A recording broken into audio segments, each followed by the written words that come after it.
Detours. Brought to you by Sports and Spokes, the magazine for wheelchair sports and recreation. Hey, Chuck, you've been playing ball a long time, man, all the way back to 87. I think about that, and it's, just dating myself back, that's about the time when I was peaking at wheelchair racing, and you're just coming into the sport as another hot young star. Think back to that time, 87. What was the game like back then, and how's it evolved? Oh, my gosh. For me, I had just before coming to Golden State, I had just come off of playing a little more community ball. So definitely the equipment, the training, just kind of the approach to the game. Like even back then, I can look back at even 10 years from today and how my training approach to it has evolved. But also there just seems to be a lot better athletes out here, younger athletes that are involved in the game. And so for me, it's we definitely would love to see the exposure better, but yeah. Chuck, I think back to even maybe like the mid to late 90s, and the game was so much more methodical back then. Yeah. So, the ball gets fed to the inside, Jimbo Miller gets the ball, and he just keeps putting it up until, and the games are being scored 40 to 38. Exactly. And then comes Steve Welsh and Pat Anderson. Was that a quantum shift in the sport? Yeah, I believe so. I mean, Pat's phenomenal, and just seeing some of the stuff he was doing back then, I think was the model for especially amputee players in trying to figure out how to use their chair, use their body.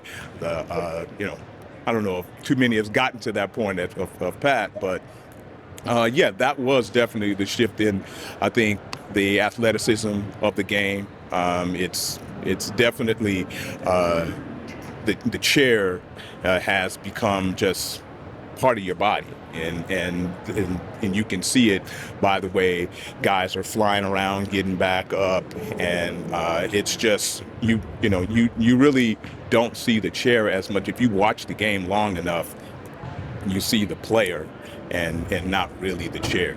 Precisely. Back then, you're playing in a box frame quickie. Yeah. You've got a multitude of straps trying to keep your legs held down. Now they have maximum camber chairs, super light aluminum chairs, ratchet down legs. I mean, there's so many improvements just technologically. Yeah.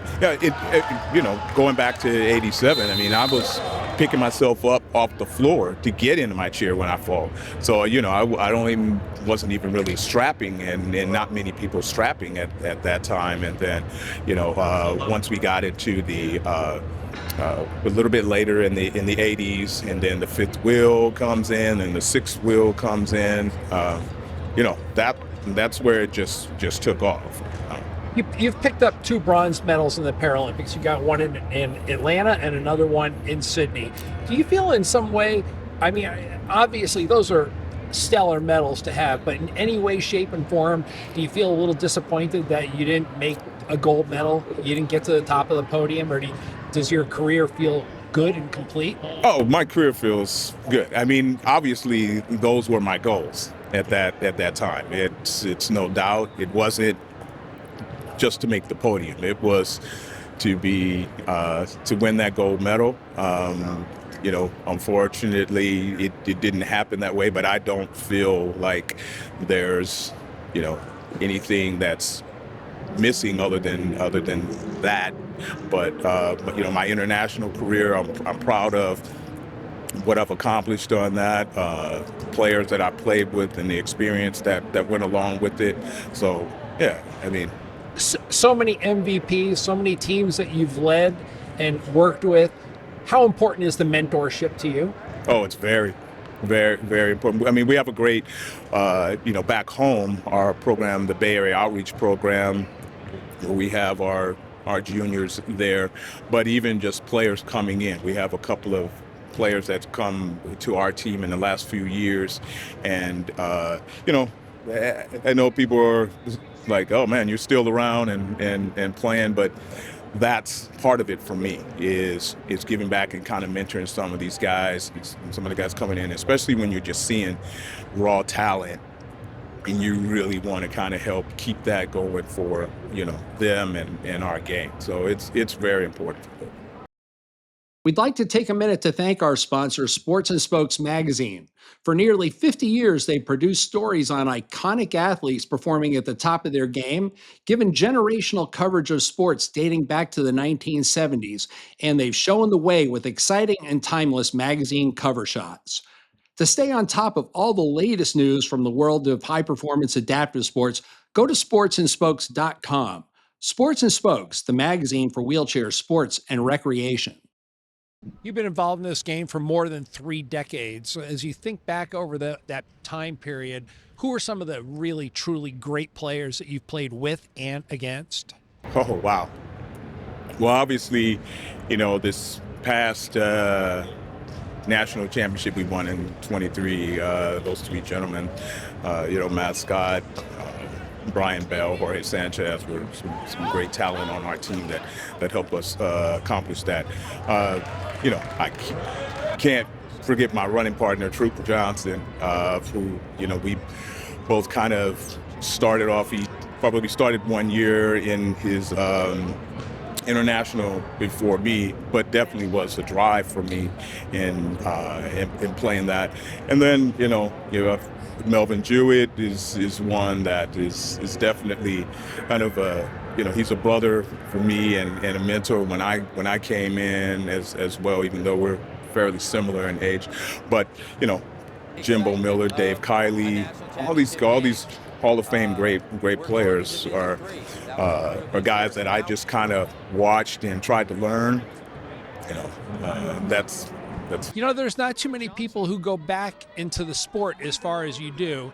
And I'm thinking of some of the great coaches of the past, and you played under the great Frank Burns. What was Frank Burns like?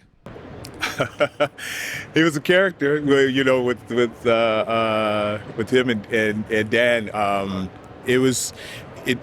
It took a while. Like I knew of Frank and have always wanted to play under him. I kind of heard some stuff, and then once he became, and I've heard that he was going to be part of that, one of the national team coaches there.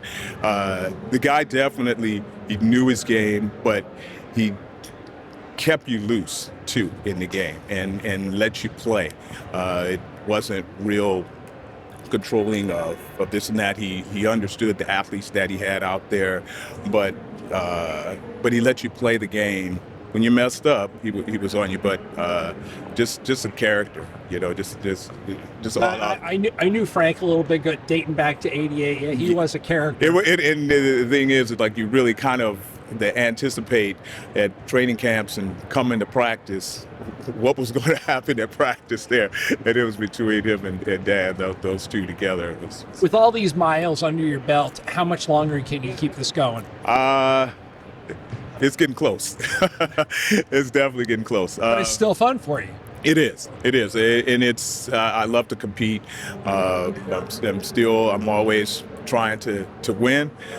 So I'm having a great time. If the body holds up a little bit longer, I still have a little more time. But I'm definitely trying to keep it tuned. I anticipate, having watched you, I see what you do a little bit. You try and get a little bit closer to that board. You play a little bit more in the key. You're not looking to run and gun so much with the ball anymore. Yeah. I mean, our coach, Paul Jackson, he kind of has me around there whenever but when I have some of these younger guys out there like Brian Bell, I gotta push. To keep up with try to keep up with him, or not be too many chair lengths behind him. But I'm just enjoying it, trying to be aggressive, and enjoying the time I have left in the game. And just bringing that up, watching guys like Brian and Trey, those guys are just magicians with the ball. Yeah. I mean, it's been a pleasure playing with him these 3 years. It's just sometimes you find yourself just kind of watching, just like, holy cow, man, he just did what he did. But you know, he has such a great respect for the game, you know, as well as myself. So you know, it's been fun. It's been fun. I think we clicked really well during these 3 years, and I've really enjoyed playing with him.